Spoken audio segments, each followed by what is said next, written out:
always worry about going through security. It's like I'm that hapless person that, I never have anything to hide, but I'm the one that would get in trouble. I don't know if I've said that before, but I'm that hapless person that if there's something that I could get in trouble for, of course I do. So it's always a relief to get through that without getting in trouble.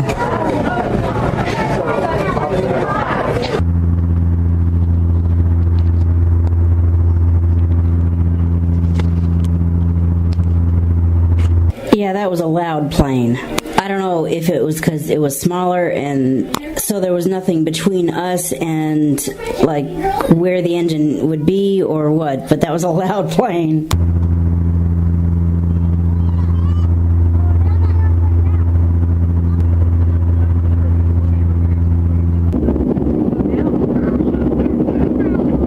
Ladies and gentlemen, it's a pleasure to welcome you to Reno.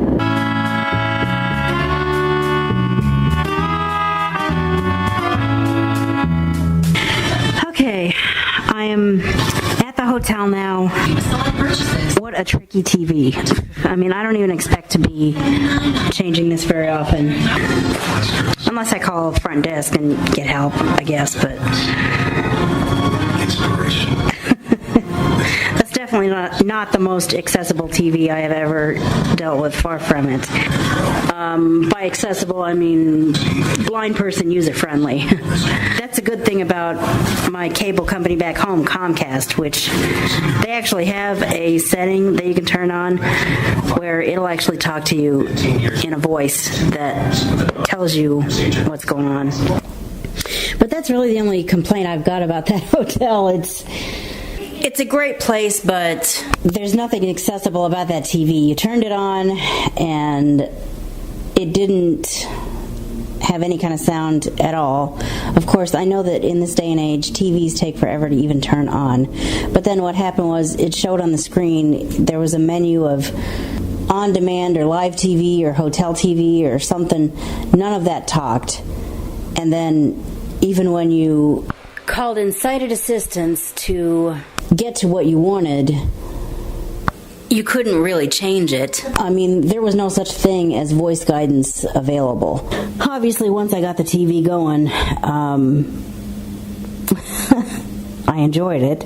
She even tries to slightly nudge it with the SUV. He almost acted like it was an annoyance. Like, why did you just bump into me, lady? Like, who do you think you are? Go away, Bear. Oh my God, Bear. Plastic surgery. This show, normally I wouldn't be caught dead watching this show, but as I just mentioned, this TV's not all that user-friendly, and there is something that I'm interested in watching later, and apparently before that show comes on, this one does. And I'm not interested in channel surfing because this is not very accessible, so I'll just watch whatever's on, I guess. Anyway, normally I wouldn't be caught dead watching this show, but since I am watching it, wow. We just watched a story about a bear, but did you hear about this godforsaken situation where, see, this is someone literally sacrificing their life for YouTube. God. Everyone wants more YouTube followers. Everyone wants success on YouTube, but my God, somebody, I guess, put a book on his chest and said, "Shoot me. The book will save me." It so didn't. It actually killed him. The reason I say I wouldn't be caught dead watching that show that I was watching that night was because, let's just say, there was something that happened several years ago. Basically, they reported something that I did not and still do not believe is true. I believe strongly that they were wrong. But in this particular case, at least the 4 stories in the beginning block of the show, I believe, were truthful because the first one was all over national headlines that day. The second one, let's see if I'm remembering these right. The second one, I believe my local news even reported. The third one was that YouTube story that it turns out that my local news also reported.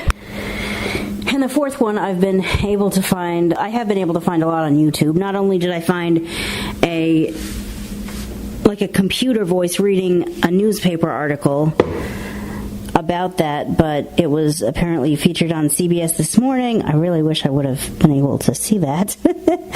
Good Morning America. I mean, this was not the only show to pick it up. So all of these news outlets and all of these entities can't be wrong. Even though I don't believe in the one outlet that I got, I think they were right in this particular case. They were accurate.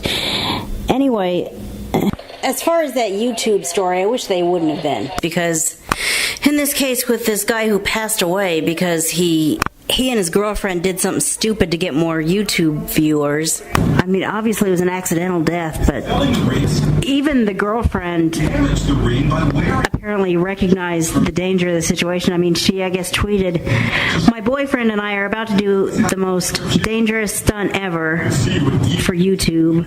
His idea, not mine." I'm like, yeah.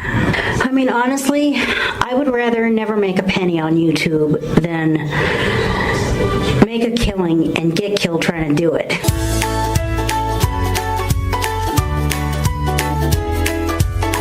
Okay, so it's the next day. I want to get registered today. That's really my goal. Get registered to the convention and go to this thing at 8 o'clock that's just kind of a welcome to the convention thing. You know, I'm going to say, coming in and being relaxed for the first day or so really has its moments of kind of random blessings. I watched this story on this news magazine, alternative news outlet, whatever you'd call it. I talked about this yesterday. I don't know how much to believe it because of, let's just call it something that happened in the past. But although I don't necessarily think much of the show itself, this one story that I found the most amusing or exciting to watch, although I'm sure to the poor woman it was happening to, it wasn't all that funny. It was, holy crap, get this thing out of my garage. That's probably what she was thinking. If I remember, I will link the video. Actually, since this was recorded, this alternative news magazine has a new YouTube channel, and they actually did put this report up on their channel. So because I believe in the authenticity of this particular report, if I remember, will link that video down in the description box so you can watch and find out what it was yourself. But just in case I forget or you just don't want to watch, this woman who lives in Colorado drops her kids off at the zoo or someplace, comes home, oh my God, there's a bear in her garage. Eventually he finally went away and she wasn't hurt, but well, it was something that I would have liked to have seen when it hit the nationally televised news, but I didn't.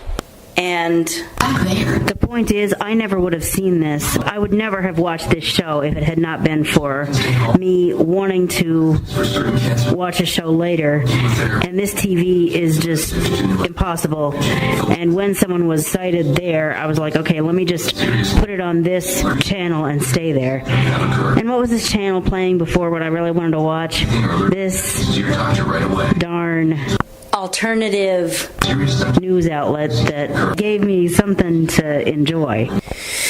We've all heard the president go off about fake news. Well, even I hate to say it, but ever since what happened previously with this particular alternative news outlet, I've thought of them as fake news, although it was apparently very real news on this particular segment of this particular episode that aired that night, but I may never have known about that story, and I most certainly would not have known about it through that particular source if things hadn't happened the way they did. Just a random example of how crazy things can happen sometimes. I should have done this earlier in the day. Now here I am at like 3:30 or so, and I'm in a pretty long line, it sounds like. But I'm going to get this registration done. I did finally get registered. By the way, what I was going to and what this is all about was the first American Council of the Blind convention that I have ever been to. And I took a whole bunch of footage, but I don't know if there's going to be subsequent vlogs to this, just because I haven't gone to the time and effort of listening to all of that and weeding out what will and won't go into vlogs. Shout out to everybody who goes on vacation and then does a vacation vlog after the fact. That's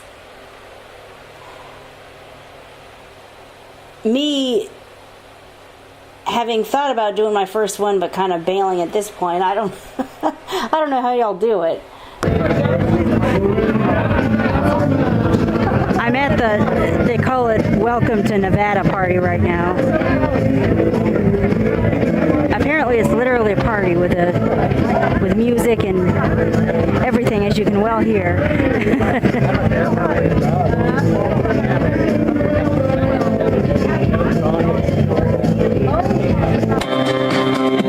And with that, today's video comes to a close. I hope you'll like, comment, and subscribe, and I'll see you next time.